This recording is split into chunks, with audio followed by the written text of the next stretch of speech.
Hai guys, ketemu lagi sama gue Yoka di Jam Kantor.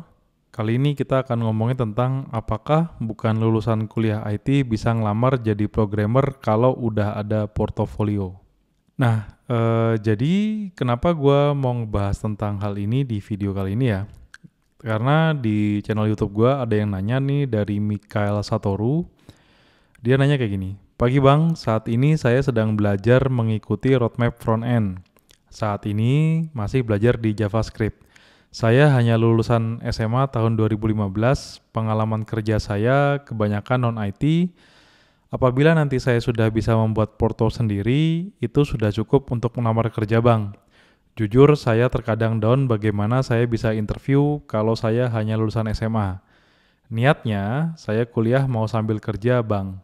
Karena saat ini biaya terbatas, terima kasih bang." Oke, kita coba jawab satu-satu ya. Yang pertama, kayak yang udah pernah gue bilang di video gue yang lainnya, kita nggak perlu ijazah apapun buat bisa kerja jadi programmer ya. Walaupun kita nggak pernah sekolah sekalipun. Yang kita butuhin itu adalah kemampuan programming dan portofolio yang emang solid. Jadi nggak perlu berkecil hati ya, karena emang kita nggak butuh ijazah apapun sebenarnya selama kita emang punya kemampuan. Tentang video yang ngebahas ini nanti akan gue taruh di deskripsi ya.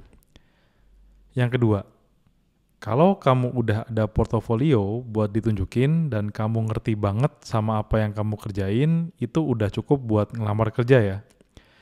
Jadi ya portofolio itu kan sebenarnya ada yang dari sederhana banget sampai ada yang kompleks ya gitu. Kalau di front end ini ya kita kalau nggak salah ya, bukan kalau nggak salah ya, tapi lebih ke yang biasanya akan ngejual itu portofolio tentang HTML, CSS itu responsive website ya. Terus kayak JavaScript-nya kayak gimana gitu. Dan di JavaScript ini biasanya kita yang akan tunjukin itu adalah tentang kayak kalau kita dapat response dari API get itu nanti kayak gimana, kalau post kayak gimana, kalau ngisi form itu kayak gimana. Karena itu hal-hal yang biasanya akan kita ketemuin di dunia kerja ya.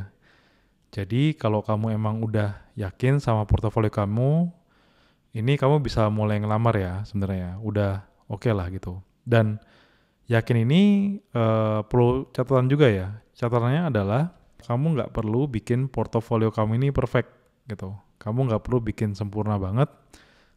Asal udah ada dan cukup diverse ya, cukup bermacam-macam, itu udah langsung hajar aja gitu. Sambil kamu nyempurnain portofolio kamu gitu. Bisa sambil jalan ya.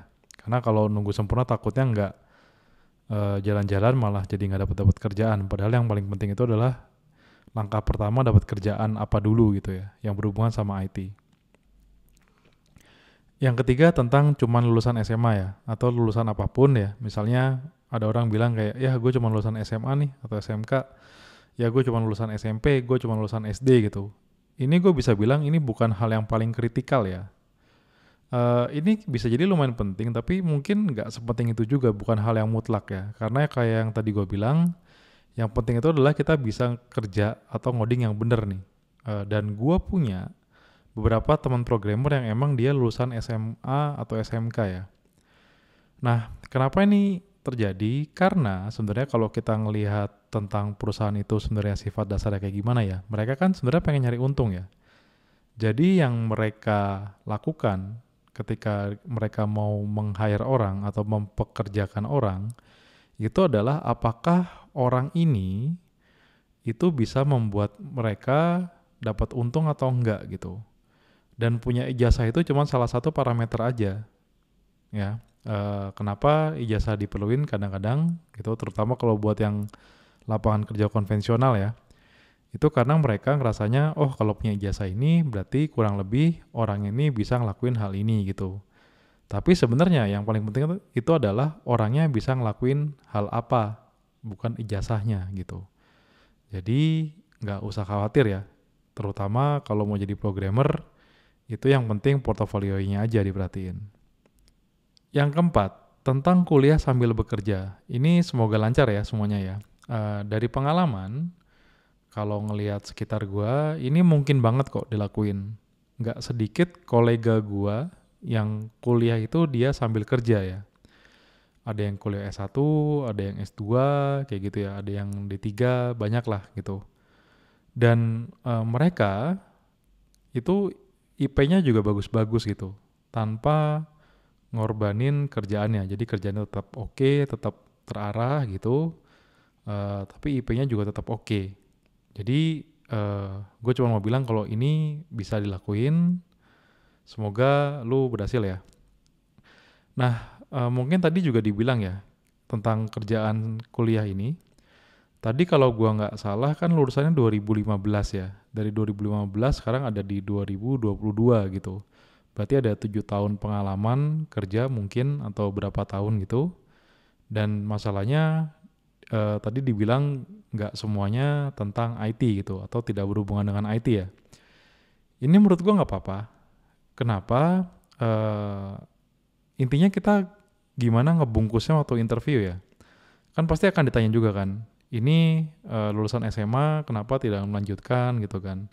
Kenapa sekarang daftarnya IT, kenapa kerjaan sebelumnya nggak berhubungan gitu. Ini bisa aja kita bungkus dengan kayak, ya gue nggak lanjut kuliah karena ada keterbatasan biaya dan gue udah explore, ternyata gue senang banget programming dan gue mau betting karir gue di sini. Gue ngerasa bisa berkembang di sini dan ya makanya daftar. Jadi bisa dibungkus seperti itu ya. Dan kalau orangnya itu waras ya, jadi interviewer ya, ketika kita udah punya portofolio yang bagus dan kita nunjukin kalau kita emang pengen di programming itu insya Allah ya akan punya nilai saing juga gitu. Jadi nggak akan nol ya. Tinggal masalahnya apakah saingan kita itu lebih bagus daripada kita atau enggak gitu. Kalau emang dia lebih bagus ya kita bisa belajar lagi kan. Kalau enggak ya insya Allah bisa keterima gitu. Tapi intinya ya rezeki nggak akan pernah ada yang tahu ya rezeki ya. Jadi ya cobain aja gitu. Selama kita udah berusaha itu udah bukan bagian kita lagi untuk mutusin apakah dapat apa enggak. Coba aja lagi, coba lagi, coba lagi, coba lagi gitu. Ya jadi ingat waktu pertama kali gua ngelamar kerja juga itu lebih dari 5 perusahaan ya. Banyak lah gitu. Ada yang di ghosting, ada yang dicuekin, ada yang ditolak gitu. Ada yang ujian gagal gitu. Sampai akhirnya dapat beberapa ya.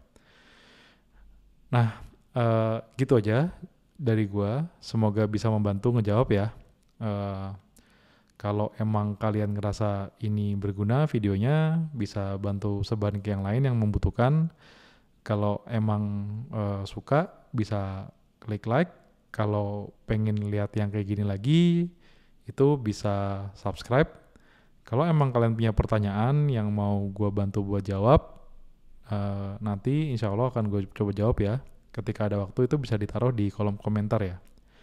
Oke, segitu dulu. Sampai ketemu di jam kantor berikutnya atau video berikutnya. Bye.